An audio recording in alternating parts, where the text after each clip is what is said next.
Coming to you live from Alola's Battle Royale Dome, it's the one, the only PUCL Battlecast.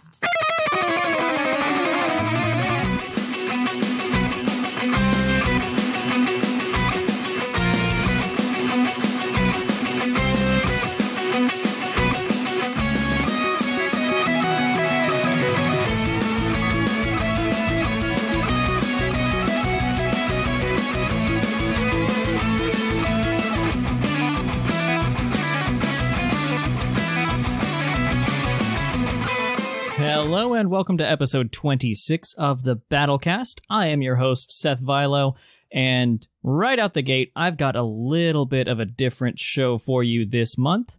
I hope that everyone listening is safe and sound. There's a lot of crazy things going on in the world right now, so please be safe out there.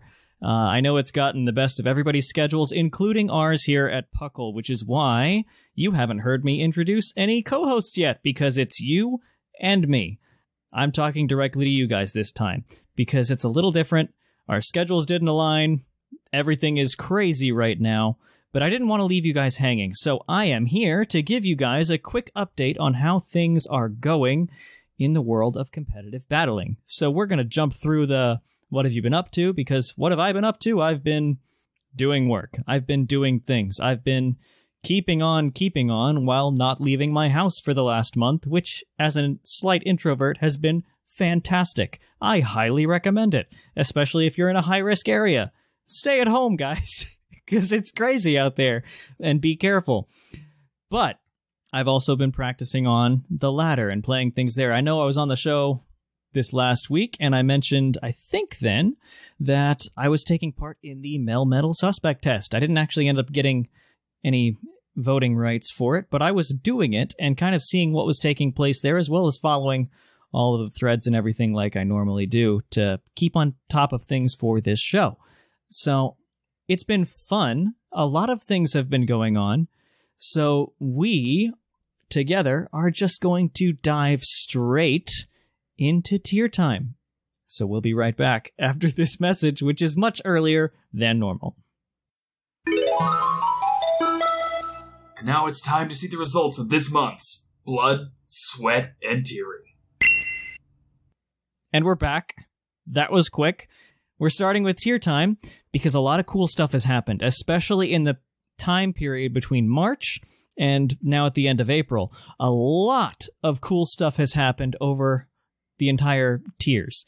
The biggest one, if you ask me, is a new complex, we'll call it complex ban, complex clause, that has happened in Ubers. For those of us who play that meta, we mentioned it last month, how it was something they were considering doing, and they actually went through with it. They've formalized it. They've put it into place. There is a Dynamax clause in Ubers now, and the following Pokemon are not allowed to Dynamax at all. Those are Ditto, Kyurem White, Lunala, Marshadow, Mewtwo, Necrozma, Duskmane, and Dawnwings, Reshiram, Solgaleo, and Zekrom.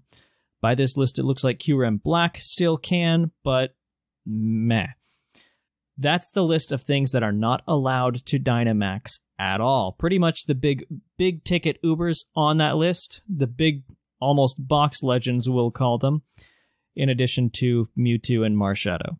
So you can't do it with them. Ditto is another big outlier on there, because with that you kind of could break this clause if it was otherwise put into place, because you come in, you copy their Kyurem, and then your Ditto Dynamaxes, and you have the same problem that you had before. It almost basically mandates you have a Ditto on your team in order to counter the opponent.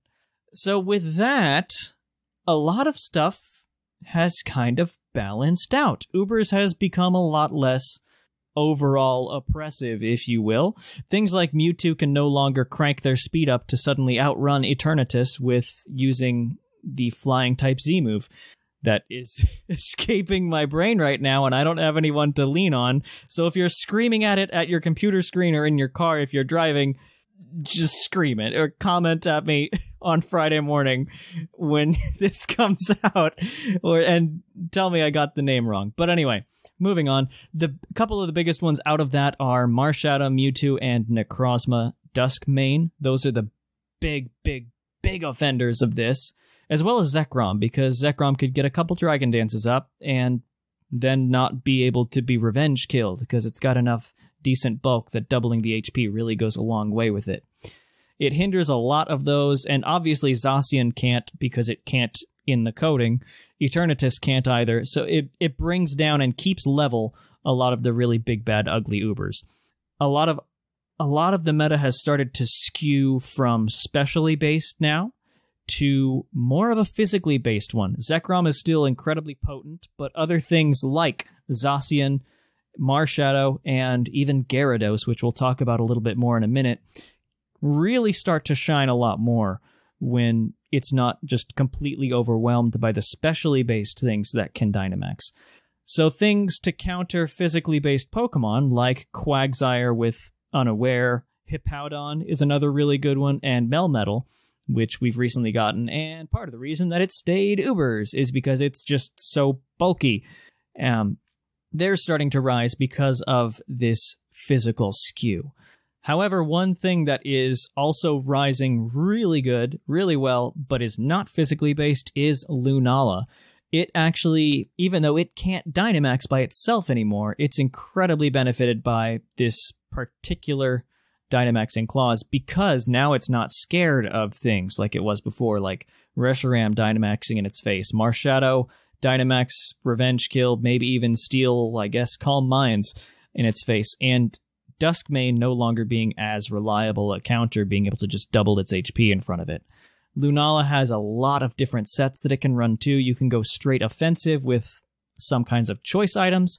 You can do a Calm Mindset if you want to start to set up. You can do Will-O-Wisp. You can use Hazard Control. A lot of these will use heavy-duty boots to keep that Shadow Shield intact when you're switching around. And it fits great into a lot of cores. For example, Lunala combined with Quagsire and Sylveon take on a little bit of the utility in Lunala, the physical side in Quagsire, and the special side countering with Sylveon. That's kind of a balanced core, if you will. And you can go straight offense with Lunala and Zacian, because they can wear down each other's sides of the team, if you will. Lunala targeting the physically based things, Zacian targeting the specially defensive based things. They take out each other's things.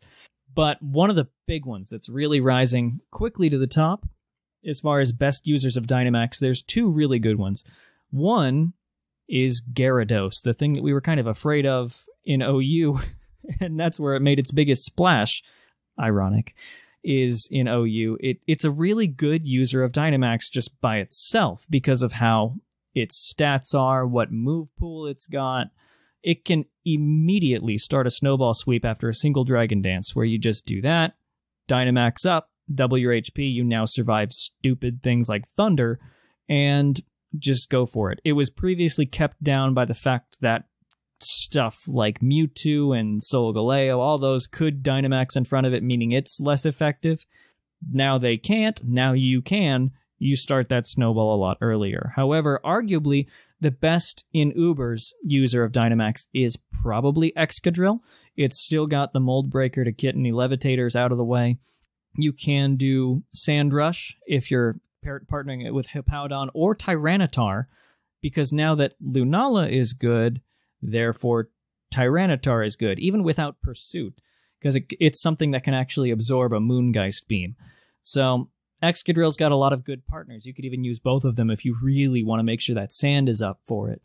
That's kind of the state of Ubers, though. We're going to see how this continues to evolve, as well as what other things in the future will be added to this cannot Dynamax list. Could something like Kyurem Black make this list, or other Uber things like any of the legendaries that we're getting in fall? A lot of those will probably be on this list. Think of a Xerneas that suddenly has twice the HP after Geomancy. That's dumb.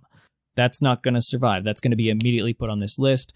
Other things may be able to survive without being blacklisted. I know there's some legendaries that are capable of Dynamaxing that are in the Ubers tier that are not on here. I can't think of them at the moment, so scream them at your radio or tag me in them on Thursday morning. And we will all laugh about the fact that I have the memory of a Goldeen later on. So, with Ubers kind of wrapped up, this is really exciting for me. I'm excited that this complex ban is in place. It kind of makes it so there's not as much of a need for an anything goes tier. So we'll keep our eyes on it. Moving on, though, hopping a tier and going down to UU, because I want to end on OU this month. So in UU, a lot of stuff has happened in the last month. I remember we were mentioning the fact that Mamoswine was being suspected at the end of last month's Battlecast. That has concluded. Mamoswine is banned from the UU tier. A couple other big things happened, like the regular tier updates occurred, and Darmanitan, Sylveon, Rotom Wash, and Torkoal dropped from OU usage into UU usage. Now, Torkoal's a big one, because Ninetales is, as we remember from Gen 5, kind of garbage. So the fact that there's a good Sunsetter now means a lot of the stuff in UU was just unlocked out the gate. Things like Shiftry, Venusaur, other things to just abuse Sun. Darmanitan dropped with it regular, obviously, not Galarian because that's Uber.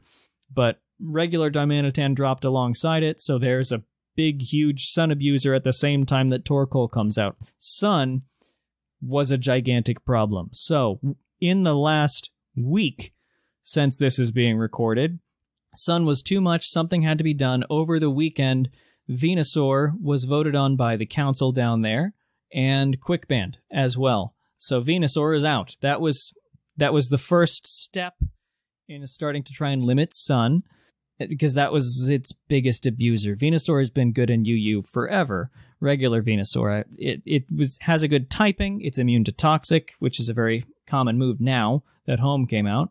And with growth, it's incredibly potent. And it got Weather Ball as well, which just really augments its move pool and coverage, and it didn't lose much from losing Hidden Power. So there are other things on top of Venusaur. This is just kind of meant to stop the bleeding, if you will, with Sun in UU. There's other things that are being considered, like maybe Darmanitan being looked at, maybe Drought itself being looked at, Ninetales, Torkoal, and Heat Rock, because that might be ugly, where if something just can Heat Rock Sunny Day, you have just as much of a problem as if you have a Drought setter. It's all being considered and things that are being looked at. Outside of the Sun problem, a couple more things are on the radar, if you will. The next one outside of anything affected by Sun is likely Haxorus, and Linian is probably at least screaming at me that this means the death of a fence, but it kind of makes sense, because when Mamoswine was banned, that was especially Dragon Dance Haxorus' biggest revenge killer. Now Haxorus gets one dance under its belt, it can typically sweep through the remainder of your team. Band is also just really good at being a powerful breaker, so it might be too much, and it might be ended up banished to the UUBL tier with now Venusaur and a couple other friends that have gone through the running so far. Something else to think about is when the DLC drops, we're going to get a lot more Pokemon that will eventually make their way down to UU. And part of the reason they banned Venusaur outright instead of Sun overall, it makes it easier for something to be retested in the future again. So they're trying to keep the end in mind, the next round of Pokemon in mind, if you will, and make it as easy as possible to reintroduce things back into UU when the time comes. Other things on the radar, which is a weird thing for me to think about because of how bad it's been historically, is regular old Necrozma. It's kind of on the ladder because it got Dragon Dance, and it also has Morning Sun, so it can take advantage of the sunlight that's now being rampant all over UU, Dragon Dance up, heal itself, and sweep through your team. And it's got Heat Wave as well if you want to go special-based.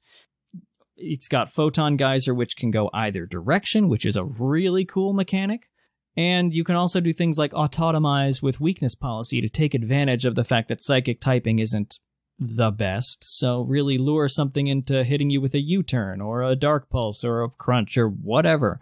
And just Autotomize that turn, go to town. That's really good for mixed things, or if you want to take advantage of both Photon Geyser and some other physical moves that it gets.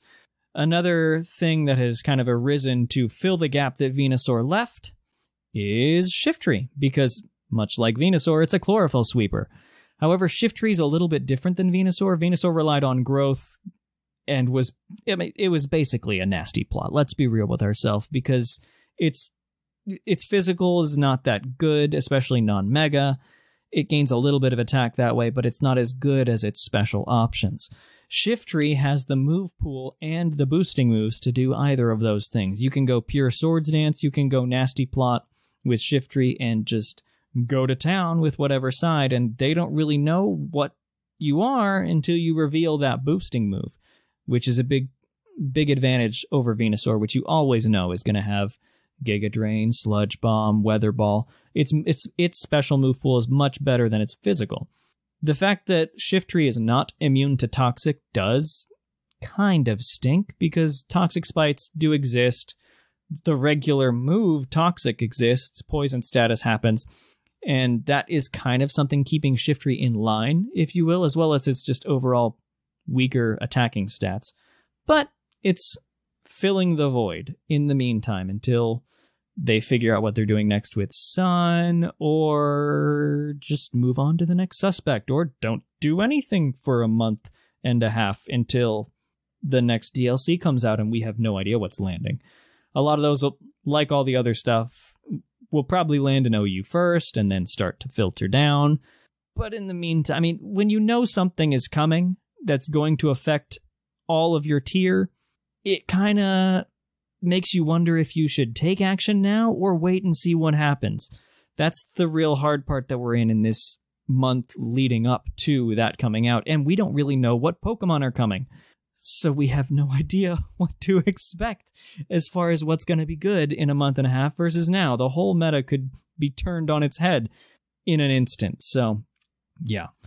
Moving down, though, we're going to hop to RU now, which is got a lot of exciting stuff. There's been a lot of bans, folks. A lot of bans in all of the tiers across a whole slew of reasons and stuff. And down in RU, a whole bunch of things were suspected at the same time, which if you're only used to playing OU is not really something we're used to. We usually only see one thing at a time, but down here they had 5 at once.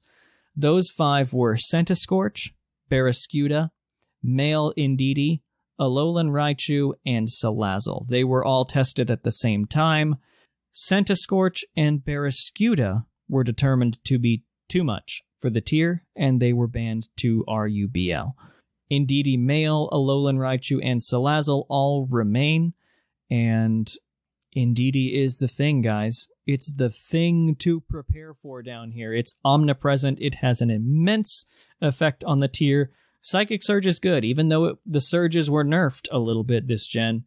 They're still incredibly good, and the fact that it blocks now Sucker Punch as well, because it's Psychic Normal. It's still weak to Sucker Punch. It's not weak to Shadow Sneak, obviously, but it's still at risk. It's omnipresent. It's incredibly potent. It's got very high attacking stats for what it is and what tier it is.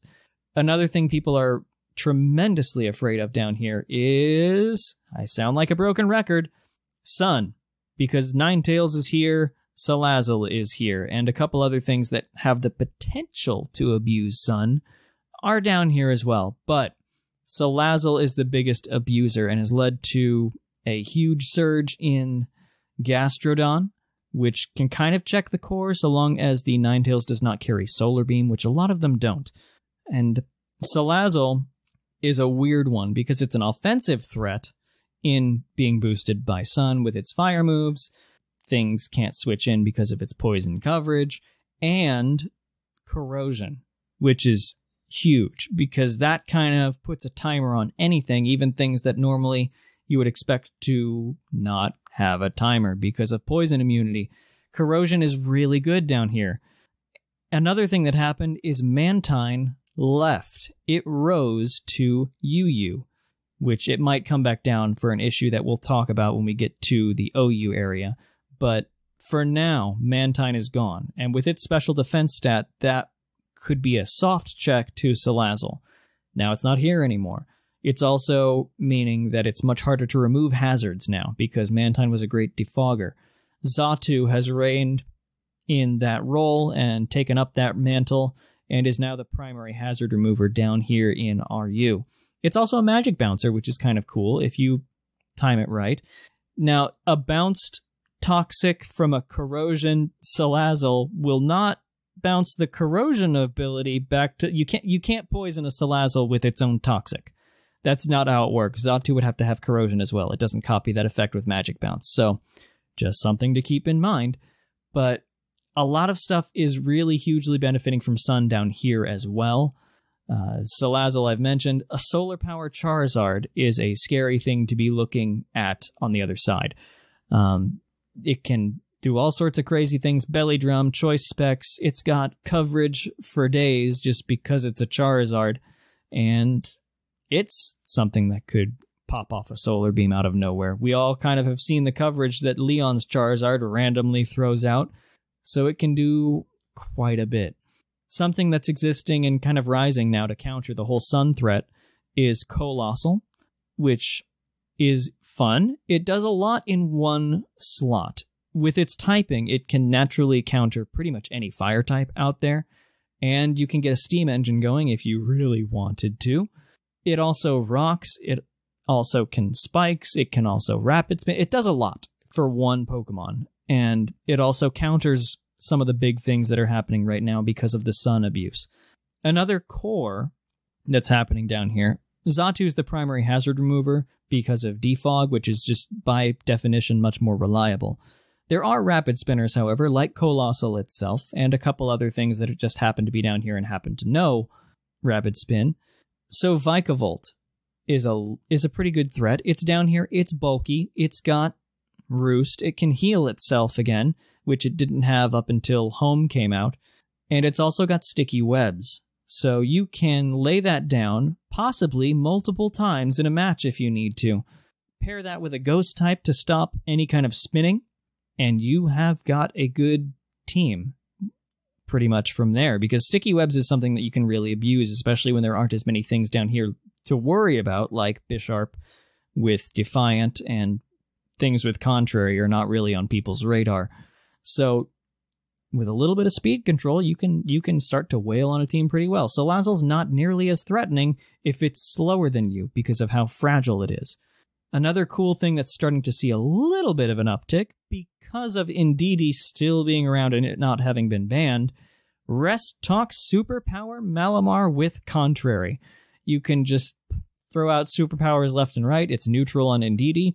Set up yourself, max special defense with that to take on Indeedee's. You're immune to its psychic moves, so you don't really care about the surge boost, and go to town. It's a good way to counter that particular threat, which is something you always have to factor in the back of your head. Another thing, Alolan Raichu didn't make the ban list, so if you need something to stop that, as well as help the fact that Salazzle is firing off toxics at you left and right and poisoning your entire team, you've got my boy Lantern, because that can absorb all the electric moves from Alolan Raichu. It can also heal Bell now. A Cleric is something that is extremely rare in this tier, or at least extremely rare while still being effective, so Lantern is here to help you with that. It also helps out with Volt Turn being a Volt Turner itself, and absorbing any volts, at least, not the turns, but the volts, and it's pretty good. Use my Lantern. It's great down here. I absolutely love Lantern, always have. It's kind of like a cooler Rotom, but I digress. Moving on to NU before my voice just dies. A couple things were banned down here. Haunter and Sneasel were banned. That, not really that big of a surprise. Haunter is just miniature Gengar. It's fast, it's deadly, it's got a lot of coverage moves and special attack and all that kind of stuff. It's surprisingly potent for being a middle stage. Sneasel is Sneasel and is just good, especially now that it's got knockoff back. Another thing that's on the radar as far as being suspected is Toxicroak. It hits a lot of things down here pretty neutrally, and it might even be quick banned. That's unlikely, but there was minor discussion of it for a little bit. NU is Silvally Zone number 1. A lot of battles at the moment are pretty much Silvally versus Silvally. Which form did you bring? Which form did I bring? Does mine counter yours? I don't know. We're going to find out by beating each other with 120 base power multi-attacks. The best types are water and dark, most likely, just because of coverage. And water, you can be a bulky water if you want to. You can defog. You can just go straight offensive with its extensive coverage options, which is incredible. Something left NU. A lot of things moved around just because we had the usage update. And one of the things that left NU was Rhydon. With Rhydon gone, one of the most effective stealth rockers now is Sandaconda. So that's something to keep in mind. It's a pretty bulky thing. It's got, I believe, roughly the same defense stat as Zygarde 50% form, which is around the 120 area. It's thick. Not quite as thick as Eviolite Rhydon, of course, but it's bulky. And it can do all sorts of things like Coil to start sweeping, Glare to spread the yellow magic around and infuriate your opponent, all that kind of stuff. So with things like that arising, another thing that's starting to catch a little bit of steam, doing the same thing that Dracovish is doing, is Arctovish. It's much slower, so it's not as good, but when your competition is slow stuff, you don't really need a whole heck of a lot of speed. Arctovish just fires off Vicious Wrens. Doesn't have Strong Jaw, not as good as Dracovish, but 170 base power stab is still 170 base power stab. So it's going to be doing a lot, especially, obviously, if you're weak to it. Another couple things, because Piloswine, Sandaconda, and a couple other things are rising, Wishy-Washy is coming into play a little bit more. It's got crazy good move pool, so you can take advantage of a lot of things and just fire off a Hydro Pump. When all things go wrong, just do that.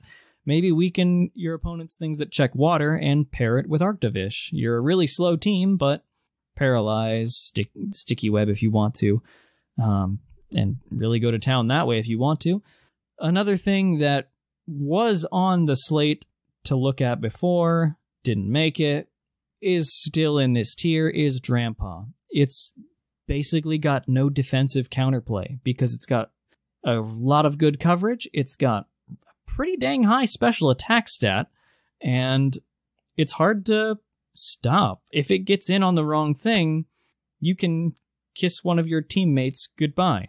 That's just how Drampaw is, and you have to constantly predict which coverage move it'll pop out, and if you're wrong, now it's a 5v4 or whatever. And it can come in repeatedly because it's got a good amount of bulk. It's slow, but it's got bulk, and it can come in. Another thing is Cough Egregious. It's the normal one, not the Runa Regis. And that's arguably S rank at the moment because of just how many things it flat out walls. Drampaw stuck on a normal move, for instance, a lot of other things stuck on normal moves, and because it's got a absolutely colossal defense stat and contributes to the team with things like spin blocking, setting its own toxic spikes, which can really help wear down things like Sandaconda, Arctovish, all the Silvally forms except for a couple.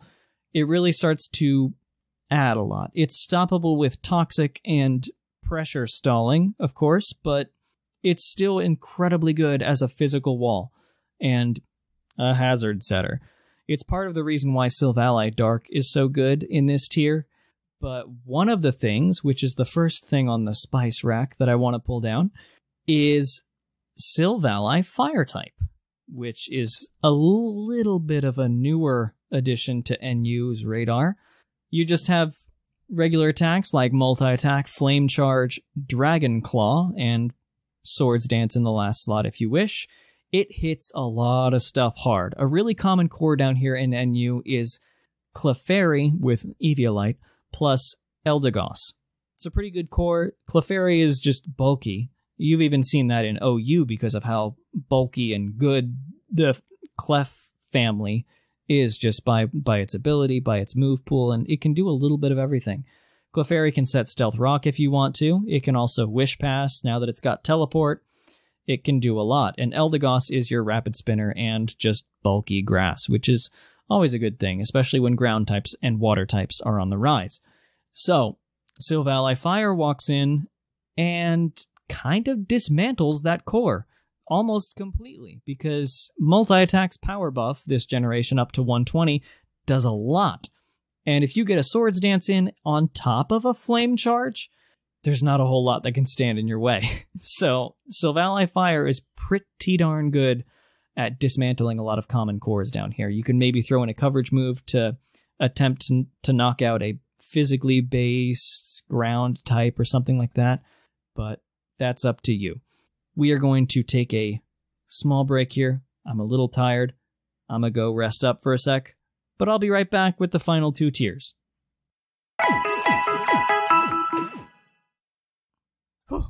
Okay, we are good now.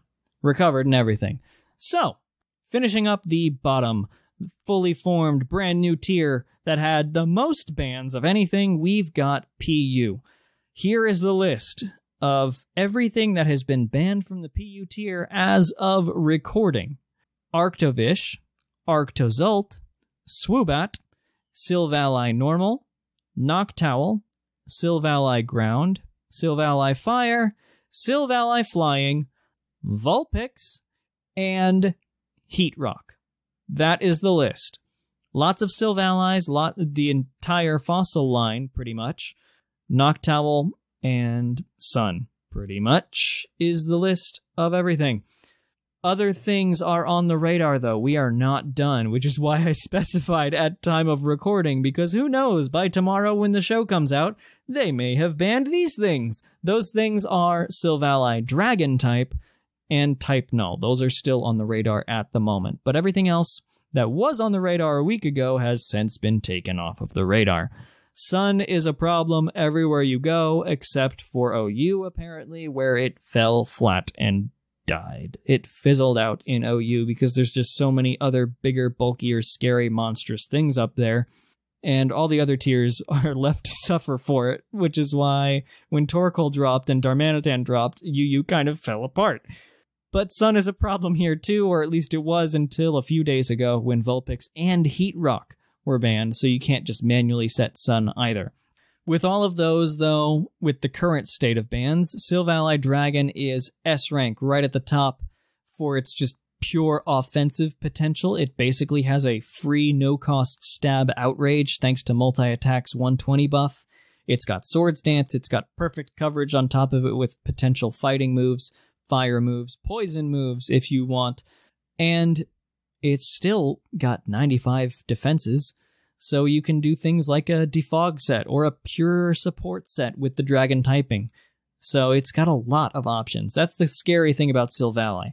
It has so many options and so many different types it can be, and you don't know which one it is at Team Preview. You see the normal type one. That's the only information you know is they have one.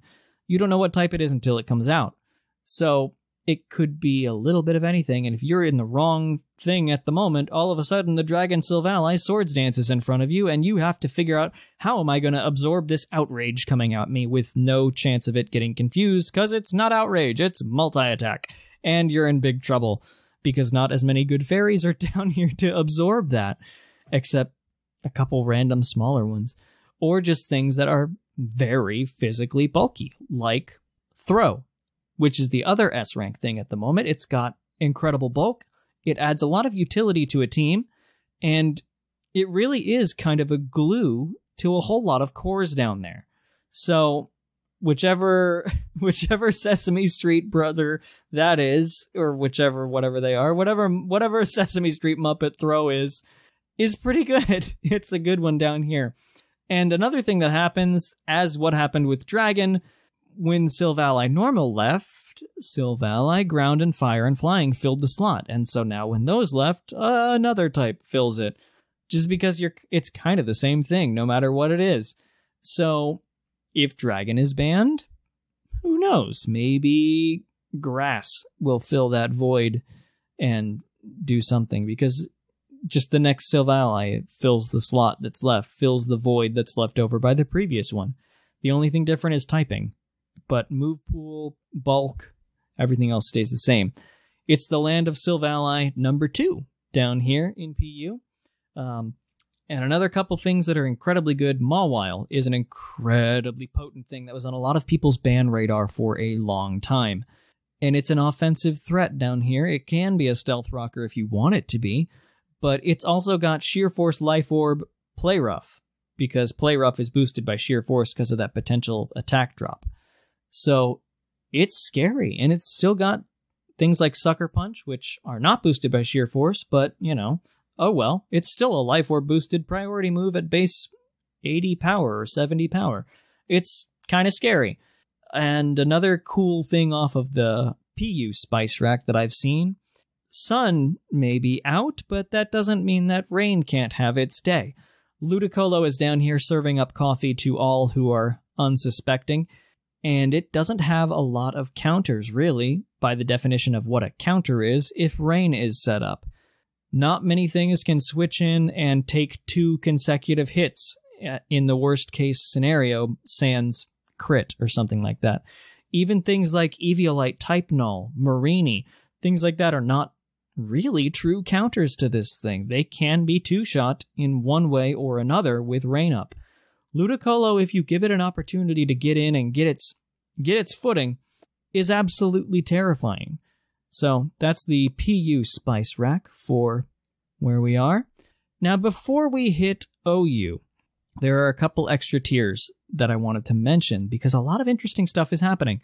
Doubles OU, regular old OU, but Doubles, has banned Dynamax.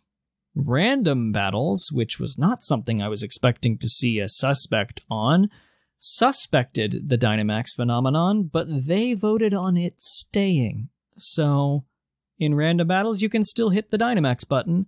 And one incredibly potent thing that I always like to see on my Random Battles is Kingdra, because you set Rain, you activate Swift Swim, you Dynamax, you start firing off Hurricanes, and you boost your speed up so that when the rain is over, you still have perfect accurate Hurricanes for the time being, but you're also at plus whatever speed, and that's an incredibly potent threat. You can also reset your own Rain by Dynamaxing in... Thatch is going to kill me. Whatever the water-type Dynamax move is, I've deleted them from my memory because I'm primarily an OU player. So whatever. There was one other thing that was really exciting to me, and that was what's happening in National Dex OU. Mega Blastoise was suspected. I repeat, Mega Blastoise is too much for National Dex OU, all because it earned Shell Smash. And with Mega Blastoise, it's got the ability to support that. Regular Blastoise doesn't quite have it. It doesn't have the stats. It doesn't have the ability. But Mega has the Mega Launcher ability and all the moves to complement it. So that's when it becomes too much. A lot of things were being held back by the fact that Mega Blastoise existed, and there weren't a lot of things to stop it. And it has been deemed too much for NatDex OU and has been banned. All because of one little move. It's amazing how one tiny little thing can tip the scales on an otherwise completely irrelevant Pokemon. It's amazing, really. And speaking of Shell Smash, if you're into the balanced Hackmons tiers, that is suspecting Shell Smash because it's a bonkers move. When you're getting +6 stats -2, that's a net +4 stat boost, but it doesn't really matter about the minus. You've got +6 across your 3 offensive stats. So who cares about the other ones? You just go to town. And if you can do that on anything because it's Hackmons, terrifying. I'm surprised it didn't happen sooner because Shell Smash is absolutely bonkers as far as what it can do and what it can enable. So that brings us to the big one. OU. The main tier, if you will, my personal favorite, and the one that I play most often, had a lot happen in this month. Arena Trap was suspected, and it finally finished, and to no one's real surprise, Arena Trap is gone from OU. Another thing that happened really kind of out of the blue, but I guess you might as well knock it out like you promised you would, Melmetal's suspect test, which you sharp-eared listeners heard me mention earlier and heard me mention the results. It remains banned. It was kind of close. a little bit, but it didn't quite reach the 60% required for it to come back down.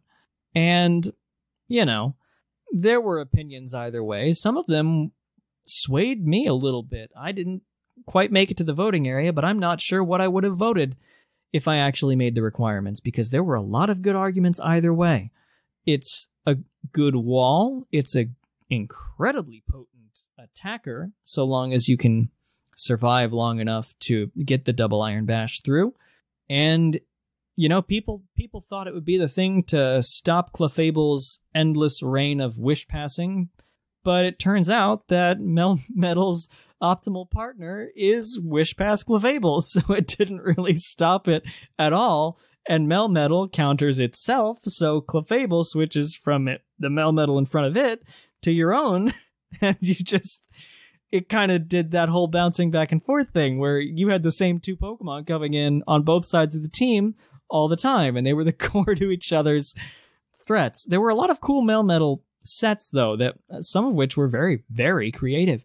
A lot of people thought of Rocky Helmet and Iron Barb's Ferrothorn, as well as Rocky Helmet on just everything. Like Hippowdon started carrying it, even Corviknight started carrying it, in order to put a little bit of a damper on Melmetal firing off its double Iron Bashes. You wanted to make it KO itself, because unless you're targeting it with special moves, you can't really easily KO it back. But there's an item that completely negates that. Protective pads started to see a little bit of use, and that, for those of you unaware, because I wasn't, if an effect would happen on making contact with the opponent, if you're holding protective pads, that effect does not happen. Static does not trigger. Rocky Helmet and Iron Barbs, most importantly, do not trigger if you have protective pads. You lose the benefit of Choice Band, you lose the health recovery of leftovers, which is particularly bad on something with a high HP stat like Melmetal does, because it gets a lot more use out of leftovers than something else. But you don't KO yourself, which is always a plus. That was starting to see some play. Defensive Melmetal with Acid Armor and Body Press was starting to see play as kind of a topper to more defensive teams. I could never get it to work, but that's neither here nor there. It was good. It was incredibly good. And when it's coming off 143 defense on top of your 143 attack, it's really good. So with that, though, Melmetal still ubers. It's not coming down. The great Clefable ender that everyone thought it would happen isn't happening. So what's next? What's happening now? What's next on the radar? The answer is the DLC for the most part, because we don't really want to do anything big and then have that drop. The biggest things on just the general public's radar are Dracovish, Q-Rem, and possibly Clefable or Teleport. There might be a complex ban there. And some other even less likely things are Zeraora and Conkeldurr, which both of those kind of, depending on the moveset, don't really have effective counters and can really take care of things by themselves. Conkeldurr is particularly scary. Zeraora is still a little bit on the weak side, but Conkeldurr can two-hit KO everything, especially now that it got Close Combat. Close Combat Guts Boosted is nothing to scoff at. That can OHKO things that it kind of shouldn't. So it might be on the radar. It's still really slow, but who knows? The biggest thing, though, and if there is going to be a suspect test before the DLC drops, it's going to be Dracovish. Because people have started to realize how much of a constraining effect it has on just overall team building. Some people thought it was okay. There were arguably a lot more broken things to get out of the metagame first before we tackle this thing. But if you, especially because it's on an upward trend right now, if you don't have a water immune Pokemon, you lose at Team Preview. If they have a banned Dracovish and know how to play it and don't just sack it for no reason, you lose. Even if you have water-resistant things, I know we've said it time and time again, Toxapex is 2-hit KO'd by banded Dracovish in the right conditions. Ferrothorn is 2-hit KO'd in the right conditions. It is nothing to laugh at. And it's the only reason Seismitoad exists at all. Seismitoad offers roll compression, but you don't need roll compression if the reason you need to compress all the rolls is because you need a water absorber. You can do so much more with teams right now, which could help with these otherwise also broken things like QREM, for example. Let's just look at Drakovish's effect on QREM's usage. Drakovish's existence means that you require water absorbers, which are all primarily water types themselves, which now that QREM got freeze-dry, are QREM food. So it boosts it in that way. It also makes you lose a slot that could otherwise be occupied by something like a Bronzong if you really wanted to just hard stop QREM. Other things exist right now that could help slow it.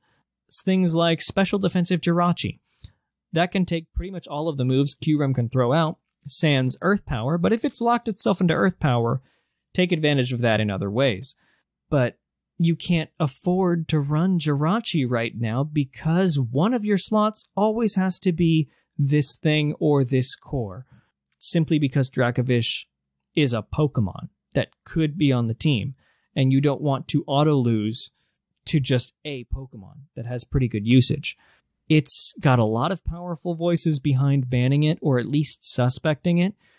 Folks like Finkinator in the forums have voiced their thought that it might actually be over the edge, be too much on team building, and that's one of the candidate tier things for something being banned, as if it has too much of a constraining factor on team building. So now that we've gotten everything else out of the way that's much more broken, we can focus in on this stupid fish and finally get it out of the way.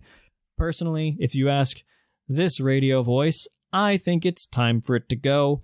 I hate Seismitoad. I don't know why. It's cool colors, and it's kind of neat, and it's a ground immunity and a water immunity all in one. Functionally, it's very cool. I just hate looking at it. So if I don't have to see, or let alone use, another Seismitoad for a long time, this voice will be happy. I'm sure there's some people that probably agree with me. I don't like having to run water absorbers on every team. It makes some other cool things like Gyarados, Keldeo, things like that, just completely irrelevant because you have to run a water absorber. So if your primary stab is water, you're not fun. You're not good in OU. So you can run things like Keldeo again if Seismitoad no longer is a requirement. Clefable is another big thing. It can do everything. And the thing that's kind of putting it over the edge is the fact that it gained Teleport, which, for those who don't know, you probably do know, but just to make sure, Teleport is a -6 priority switch move, meaning you can make sure the next thing in gets a safe wish. Previously, Clefable could throw a wish in the air and protect to heal itself, or hard switch into what needed to be healed, but that then needed to absorb a hit, which means it would often die if it needed the wish in the first place. Teleport allows it to make sure that that Melmetal for a little bit, that Rotom Heat, that Wall Breaker that was worn down, gets its wish and can wall break again. Clefable into Terrakion is terrifying, especially if the Terrakion has a Life Orb and needed the wish in the first place. Frightening. Clefable healing a QREM up after it taking a little bit of chip or stealth rock damage. Terrifying. That's arguably one of its most effective ways, not keeping your defensive things alive, but giving your wall breakers more chances than they deserve. So there's a lot of argument for banning Clefable or something to do with Teleport. We don't really know at the moment because a lot more things that we didn't expect to have Teleport will get it come this DLC. Things like Slowbro. That has a Regenerator and Teleport. That's kind of scary. Things like Chansey has Teleport. It does not have Wish and Teleport. That's an important thing to note. Wish is incompatible with Let's Go, which is the only place that Chansey can get Teleport. So, fear not, you're not seeing that kind of level of Wish passing, but it's still a wish into, or not a wish, pardon me, a Teleport into something else that should have been able to absorb it, or should not have been able to. It might lead to Teleport the move being banned. We don't really know. It's up in the air. Some trends in OU. Hippowdon has finally been rediscovered. It was kind of on its way up last month, but now it's really just been rediscovered to its fullest. It's an incredibly effective core with Ferrothorn and Clefable, especially now that Terrakion's been enabled. Hippowdon is an excellent counter to Excadrill and Terrakion, and a little bit for Conkeldurr. Generally physically offensive things. So, Hippowdon's on the rise, and it pairs well with Ferrothorn and Clefable for healing and just hazard stacking. Hippowdon can start the Whirlwind chain, and Ferrothorn can really crank up that passive damage through Iron Barbs, Spikes, Leech Seed, knocking all the stuff off, and Clefable heals both of them. Excadrill is one of the best Pokemon right now, just in a general sense. Mold Breaker is still incredibly good. Now Sandrush is starting to see a whole lot of play, and that's just because Hippowdon's on the way up. Tyranitar can exist now that Dugtrio and Melmetal aren't here, which would have held it back, and Dugtrio was holding it back. So you've got a couple options as far as Setting Sun. Doesn't have Pursuit, not quite as good as it used to be, but it still exists.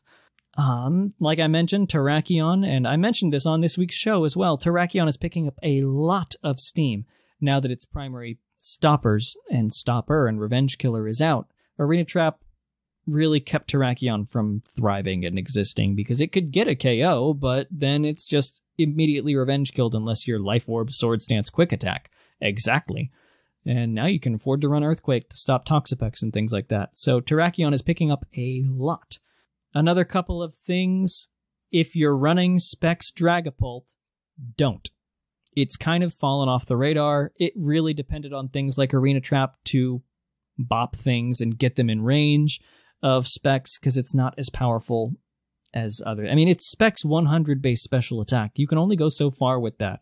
So one thing you can do if you're really wanting to run Specs Dragapult, run it with a whole bunch of status inflictors and Hex, because Specs Hex, that's fun to say, Specs Hex is incredibly powerful if you hit something that has a status affliction. So if you really want to spread the magic around, yellow magic, purple magic, red magic even, Specs Hex might be a consideration. Scarf is also garbage, unless you are incredibly terrified of Excadrill in Sand specifically.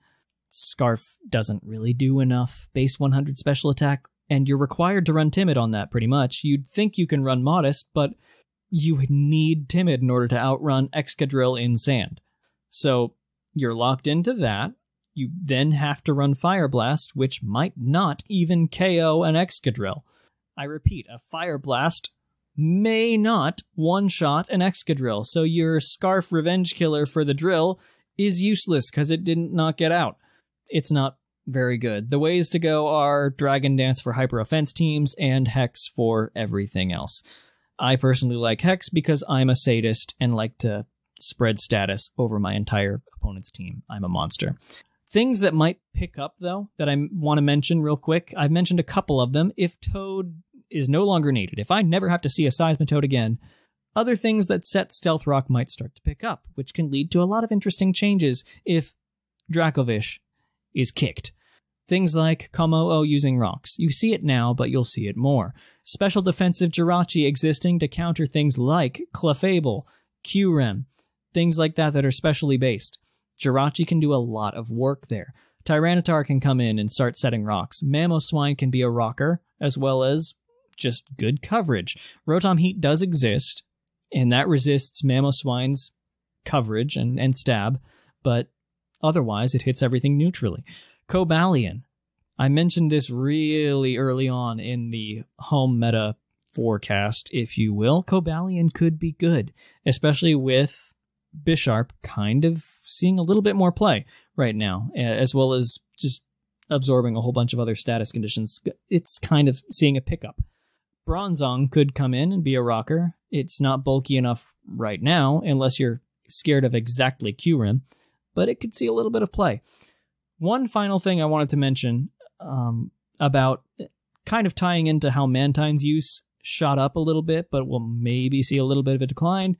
I don't know if I've mentioned this in previous months, but I'm going to now. Metronome had a big old discovery that we've been doing wrong in the Smogon community for about 10 years now, since Showdown really existed. previously, we were under the impression that it kept stacking if the opponent used Protect. We found out, no, it does not. Metronome does not keep stacking its damage if the opponent uses Protect. With that move being so common, especially on things like Clefable, that was kind of how things like Mantine and even Zeraora eventually broke past Clefable. Now, with the discovery that we've gotten the coding wrong for a decade, it can't do that. So, if you were running Metronome on things, get rid of it really quickly. Things like Magnet on Zeraora are fine. Mantine has dropped off the radar. Don't use Mantine unless you're using it as a defogger for some reason, and that's a special defensive wall. But don't use offensive Mantine. It's not good. Use something else like even Ludicolo might be better, but Mantine really depended on that Metronome existing and continually stacking on top of Clefable and other things that use Protect, but it doesn't. Oh well. Whoop-de-doodle. So, we finally fixed it after a decade. Better late than never. Finally, Spice Rack. This one is fun. And I wanted to end on this. We're not really doing a team of the episode. We've just been having a little cordial discussion, you and I. You looking at your radio, me looking at a microphone, and hearing no one else. Mew has an incredibly cool set that popped up on the Smogon Rate My Team threads, and I've used it a little bit. It's incredibly fun. It was made by user Cheesy on his team that he posted on April 18th, and it's Mew holding Leftovers, ability Synchronize, EVs, whatever, maximum HP, maximum special defense. With 4 defense, you could probably tailor that a little bit. He just picked a stat and just went into it. Careful Nature, 0 IVs. Here's the move set. Block, Soft Boiled, Imprison, and Transform. Actually, change that a little bit. Change that Soft Boiled to a Roost. Block, Roost, Imprison, Transform. The idea, you get Mew in on a defensive wall. Be that a Clefable, if you're quick enough, a Ferrothorn, a Seismitoad, a Corviknight without U-turn, anything that you want to get rid of. You block immediately. It can no longer switch out unless its name is Clefable and it can teleport out, but you might be able to work around it. Next, you use Imprison, which, for those who don't know, keeps you and your opponent, well, not you, keeps your opponent from using any moves that you have on your list. So, the fact that I just said change out Soft Boiled to Roost, that is because if you're in on a, say, Corviknight, and you use Imprison off the bat, that Corviknight can no longer use Roost. You can, but that Corviknight can't, so it can't use you as heal fodder. If it doesn't have U-turn, you block it so it can't get out, and then you transform into it. The Imprison still takes place. It's still an effect on you, meaning your opponent can't use any moves that you and it share, and you've just transformed into them. And they're blocked. They cannot leave. They're stuck in here with you, and they struggle. So you just absorb it 4 times. They knock themselves out. It's so fun to just trap someone in with you and watch them kill their own wall. Which is why I would think that you might want to go a little bit more on the physically defensive side with this, because Struggle is a physical attack. It does hit your physical defense, so if you're forcing them to struggle and if you don't happen to copy something with a healing move, you can't really recover that off until you come in again and Roost. But I've done it a couple times. I grabbed a Seismitoad, I grabbed a Ferrothorn, I almost grabbed a Clefable. Had I gotten it in the right order and Transform Imprisoned, stopped its teleport, then blocked it, it could have worked, but it's kind of too much to do in one thing on something that has a switching move. Also doesn't work on ghosts, FYI. But oh my goodness. If you want to be ultimate sadist level, this thing is fun. Imagine this with a Dracovish, and you grab their Seismitoad and just remove it, then go to town. It's a lot of fun to try that out. So that's my spice for the month as far as OU goes. next month, we're hoping there's going to be a lot of cool stuff. We're going to do kind of another State of the Union with the regular thing with people other than me, in case I'm not entertaining enough for you, but that's okay. You don't have to tell me. You can just keep that to yourself. But we're going to have some people here, kind of cap off the pre-DLC meta. If more Pokemon have been revealed in various videos or things like that, or we know a little bit more, we're going to talk about what might be coming down the pipeline. Things like Volcarona, for instance, are coming. They are coming in a month and a half. We're going to have Heavy Duty Boots and Volcarona at the same time. I am very pumped. We're going to talk about that a whole lot. But that's next month. Maybe by then we won't have a stupid tail-headed dragonfish terrorizing us. Maybe we will. But I hope you've enjoyed this abbreviated version of Battlecast. It's been a little bit of fun to record, and thank you for bearing with me for this time. We'll see you next month with a new show. If you want to catch more PUCL goodness, you can do that on the main feed, as you probably all know, and other things on the PUCL Plus feed, like TCG Cast and trivia and PUCL live shows when they occur. You can support the show in other ways, like following us on Facebook, Twitter, and Instagram. Those are the big three. Twitter especially tells you when things are happening. And most importantly, follow us on Discord. That's where all the cool stuff happens, where the tournaments happen. We're going to get ready to start Summer League later than normal. For those of you who are used to Summer League happening, we're kind of low-key. Don't tell Thatch I told you. We're waiting for the DLC to drop so that the gym leaders can kind of have a little bit more of a pool to do things with. And also we're deciding what format to do it in because of the timer issue. So we'll be at you with new 2020 version of Summer League soon and the rules and things for that. Other than that, though, this has been Battlecast. I have been Seth Vilo. You have been a loyal listener. And I will see you next month.